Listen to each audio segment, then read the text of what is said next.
ये रोक पे लेगा उधार पे लेगा? कैश पे देगा उधार पे? कैसी जी खानी है?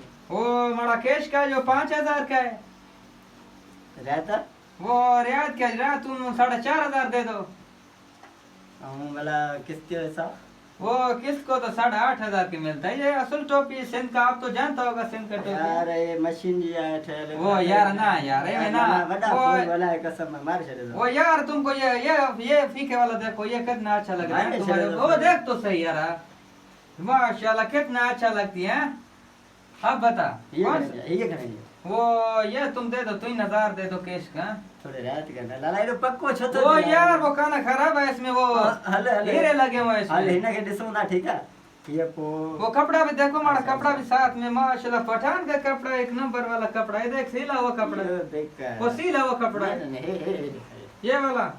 माशाल्लाह माशाल्लाह, ये काटन है बिल्कुल जबरदस्त लगेगा। कलर कितना प्यारा है आपका भी, तो इस कपड़े का भी कलर माशाल्लाह। आए तो सुटो आ चलो तो सही ना नहीं नहीं वैसा कोई बात नहीं खड़ी हमारा। तो बजाया वो यार हम तो बता रहे हैं, इसका तारीफ कर रहे हैं हम। कैसे ठीक नहीं जब देखा हर चीज देखा है हमने। अच्छा है करेंगे ये 5,000 का सीला वो जोड़ा अरे है। 5,000 4 साल में को सस्ता तो वो तुम 4,500 दे दो, 5 बैठो बैठो बैठो वो ये सफेद वाला है। हाँ हाँ वो इसको छोड़ो यार, ये सस्ता वाला है। सफेद तुम ये वाला जट्टा यार, ये वाला जट्टा है। लिखा है ना हाफ वाइट है तो ये हाँ भाई लगा कर ये जबरदस्त कलर है यार, ये भी अच्छा लगता है।